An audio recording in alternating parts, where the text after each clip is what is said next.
Hello বন্ধুরা, আমার পরিবারের সকল বন্ধুকে জানাই অনেক স্বাগত ও ভালোবাসা। আজকে আমি তৈরি করছি লিজ্জত পাঁপড় দিয়ে পাঁপড়ের ডালনা। আর আমি এই পাঁপড়টাই ব্যবহার করি ডালনা তৈরি করার জন্য। সম্পূর্ণ নিরামিষ দিনের জন্য নিরামিষভাবে পাঁপড়ের ডালনা।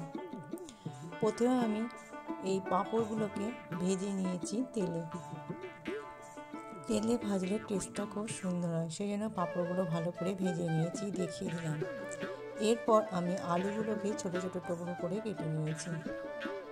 কড়াইয়ের মধ্যে তেল দিয়ে দিয়েছি, তেলের মধ্যে দিয়ে দেবো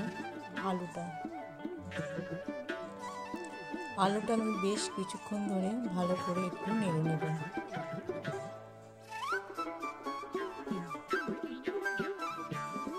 আলু নাড়ার পর ওর মধ্যে দিয়ে দিলাম অল্প পরিমাণে একটু জিরে গুঁড়ো আর একটু হলুদ গুঁড়ো আর একটু ধনে গুঁড়োও দেবো।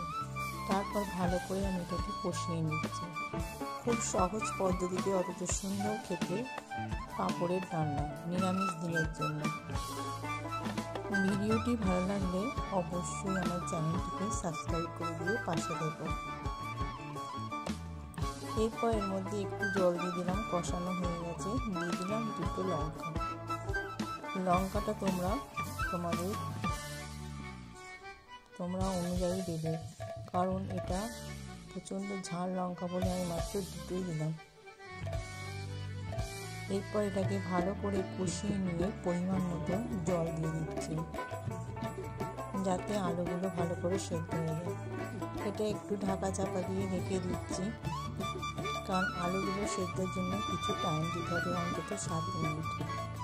7 মিনিট পরে ফিরে এসে দেখছি আলুগুলো বেশ সেদ্ধই হয়ে গেছে।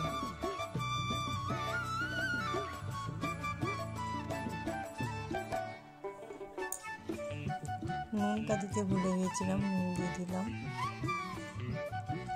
এরপর আমি যে পাঁপড়গুলো ভেজে রেখেছিলাম ওগুলো একটু ছোট ছোট করে কেটে নিয়ে ওই পাঁপড়গুলো দিয়ে দিচ্ছি।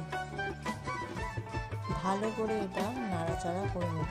দেখবে তো কত কম সময়ের মধ্যে এত সুন্দর খেতে তৈরি হয়ে গেল আমার এই পাঁপড়ের রেসিপিটি। এরপর আমি এটাকে ভালো করে নাড়িয়ে চাড়িয়ে নেব।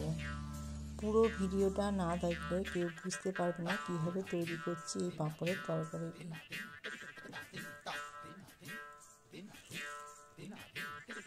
বেশ মাখা মাখা টাইপের তৈরি করে নিলাম। এবার আমি একটা অন্য পাত্রের মধ্যে ঢেলে নিচ্ছি। ভিডিওটি যদি একটু ভালো লাগে অবশ্যই লাইক শেয়ার কমেন্ট করতে ভুলো না। ফিরে আসবো আবার কোনো অন্য নতুন রেসিপি নিয়ে। তোমরা আমার চ্যানেলটিকে সাবস্ক্রাইব করে দিও, তাহলে নিত্য নতুন ভিডিও তোমাদের কাছে পৌঁছে যাবে। যারা এখনও আমার চ্যানেলটিকে সাবস্ক্রাইব করেনি তারা আমার চ্যানেলটিকে সাবস্ক্রাইব করে দেওয়ার জন্য অনুরোধ থাকবে।